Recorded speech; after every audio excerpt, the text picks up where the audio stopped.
Hello, my name is Harry Carpini. I'm a senior and I attended the youth mission trip to Tuskegee, Alabama over February break. Alabama has one of the lowest average incomes in the country. The average amount of money that a person has to spend on food in Tuskegee is about $1.60 a day. That means the average person has 53 cents to spend per meal per day. In an attempt to try and get a sense for what this would be like, we were given a challenge. Every night for dinner, a group of 3 or 4 kids had to cook using this budget. If you multiply $1.60 by 17, the number of people on the trip, it comes out right around $30. Our challenge was to cook one meal on a budget that most people who lived there had to cook 3 meals on. It was not easy, but every group managed to cook a balanced meal and enough to feed everybody that was there. Our eyes were truly opened when we were walking around the grocery store trying to pick out the cheapest possible foods. This experience was extremely humbling and was a moment of realization for everyone that partook in the challenge. It helped for us to realize how blessed we are to have been born in such a community where we don't always have to worry about how much money we're spending on food. Money for things that are necessary is often something we take for granted, and having to work with such a tight budget brought a new level of gratitude from everyone.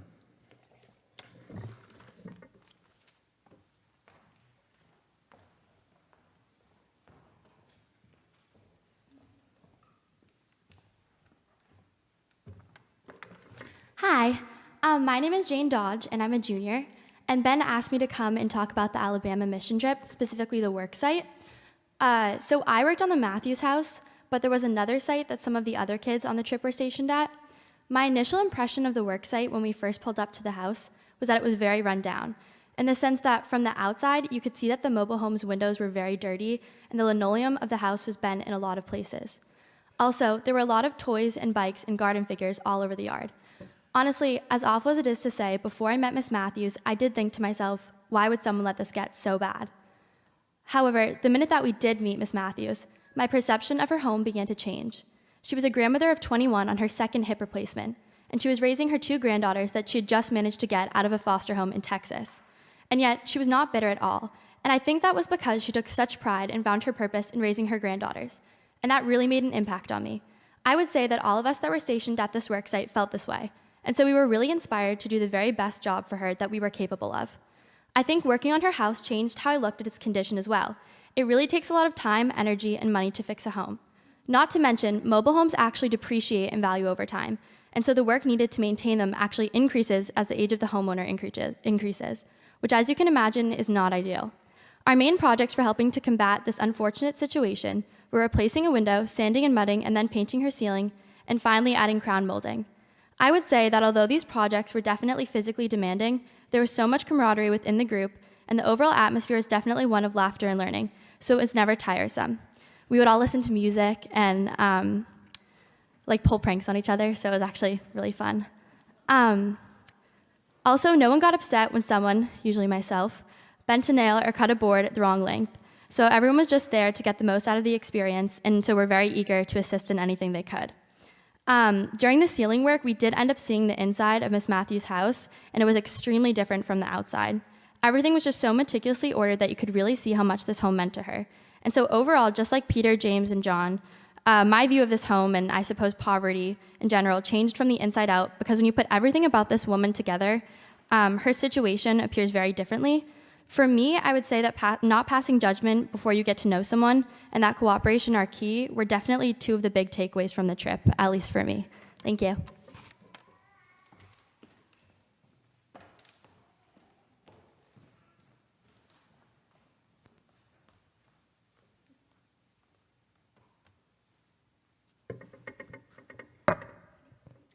Hi, I'm Elizabeth Rozmanith. I'm a senior at the high school. I've been in this church for as long as I can remember, but this was actually my first mission trip.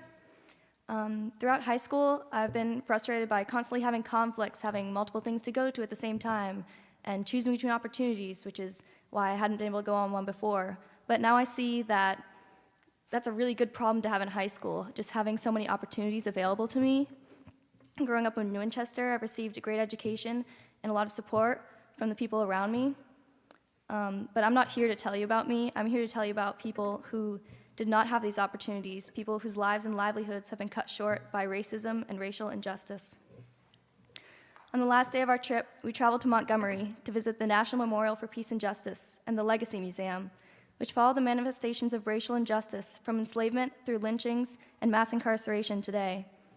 The sites were created by the Equal Justice Initiative, an organization whose mission is ending mass incarceration and excessive punishment in the United States, challenging racial and economic injustice, and protecting basic human rights for the most vulnerable people in American society.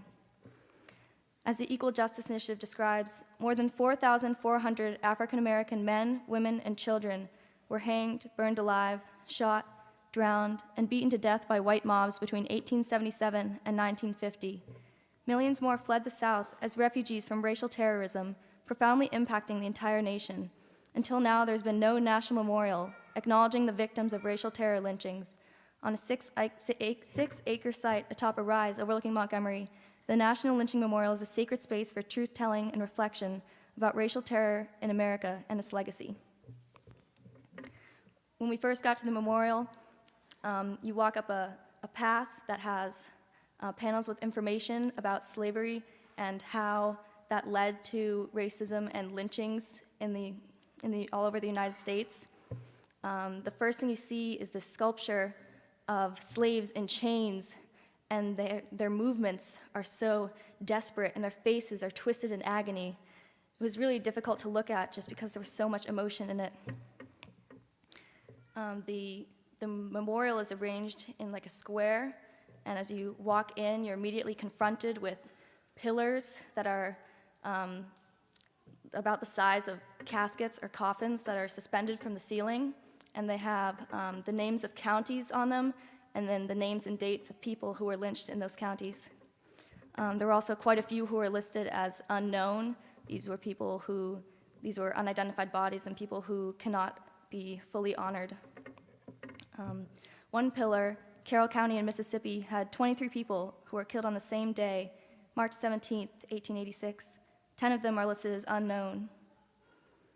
Walking through this, I felt so insignificant. I thought the least I could do was read all these names, just acknowledge all the people who had fallen victim to this terrible crime. But then even that proved to be too difficult because there were just so many and we had limited time. Around the second corner of the installation, the floor begins to slope downward, but the illusion it gives is that the columns are rising, ascending up above you towards heaven, and it becomes harder and harder to read the names on them. And then on the side, there are signs that list the ridiculous reasons that people were lynched. Black men and women were lynched for voting, for organizing black voters, for slandering a respectable white family, for just standing around in a white neighborhood, for protesting the lynching of another black man.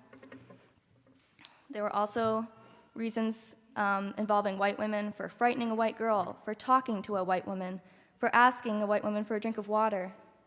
Even more serious crimes, such as murder and rape, when black men were accused of these crimes, they were almost never given a trial before being accused and lynched.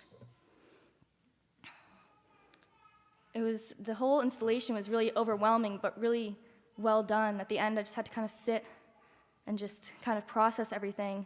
They had a soil collection. Volunteers from the Equal Justice Initiative went to the sites of lynchings and collected soil, and it was all in like a big case. And then there's also, since it's arranged in a square, there's a central courtyard that you can walk through that's representing the way that mobs would gather to watch and even celebrate lynchings. And these things were advertised as fun activities like an amusement fair. So not only were these horrific lynchings occurring, but they were widely accepted and celebrated across the United States. You really have to imagine what effect that would have on black communities and families of the victims. There were signs everywhere saying, "This is a sacred place," asking you to be respectful. It really did feel that way. Another sign said that the true number of lynchings was dramatically higher than those listed on the site, because the listed ones had to have been reported in two different reports, so there were likely thousands more that were not there. At the end, there's a place called Monument Park. There's a copy of each pillar lying down on its side, and there's a sign that calls for the counties of where each lynching occurred to claim their pillar and erect it in their county, which is just kind of describing how it's vital for each county to recognize their history, because being aware of the history of racism in our country is the first step towards recovering as a nation. From the memorial, we went to the museum. The museum follows the history of racial injustice in our country from slavery to mass incarceration today. When you walk in, there's a sign that says, "You are standing on the site where slaves were held." They were held in this big warehouse and transported through it. So I think the fact that this whole site was in Montgomery, where everything happened, is completely different than if it was removed. Like you're really in the spot where these horrific things occurred. There were a lot of videos showcasing, I guess, just information about the slave trade, describing how families were torn apart, and then leading to how racism is manifested today in mass incarceration and prison violence. When you walk in, there are also holograms. There are like life-size holograms of slaves that are just watching you and asking you for help. There are two children who ask you, "Have you seen our mother?" There are also songs, because a lot of slaves would sing spirituals. And when I walked in, there was a hologram of a woman singing, "Lord, how come me here?" I want to share some of the lyrics with you. "Lord, how come me here? I wish I never was born. There ain't no freedom here, Lord. I wish I never was born. They treat me so mean here, Lord. I wish I never was born. They sold my children away, Lord. I wish I never was born." The whole museum was very interactive and personalized. There were a lot of videos with like illustrations, kind of like a flip animation. There were a lot of quotes on the walls. There were quotes from people who were consistently, usually legislators in the South, who were trying to uphold segregation as strongly as they could. There were more graphic images and videos depicting lynchings. One of the most impactful interactive experiences for me was you could sit down and have a prison visit with a real prisoner who had been wrongfully convicted or unfairly punished. So you can like pick up the phone and like talk to them, and they'll like thank you for coming and listening to their story. There was also a video which showed a black man who had been arrested, and he described the policemen coming to his house and telling him that he was being arrested for a crime, and he said, "What? I didn't do that crime. You can't like charge me for a crime I didn't commit." And the policeman said, "I'll give you 5 reasons why you will be charged guilty. Because you're a black man, because I'm a white policeman, because you'll have a white prosecutor, because you'll have a white judge, and most likely you'll have an all-white jury." And they don't actually care if you did it or not. These people didn't really care. They just have to arrest someone. It doesn't really matter if it's the right person. And then along the wall from that video, there are letters from all these people in jail who are desperate, who are begging for help, usually addressed to Bryan Stevenson, who is the founder of the Equal Justice Initiative. Bryan Stevenson's book, Just Mercy, details the trial process of a man who was put on death row through bribery, corruption, and racism. Bryan Stevenson founded and is the executive director of the Equal Justice Initiative.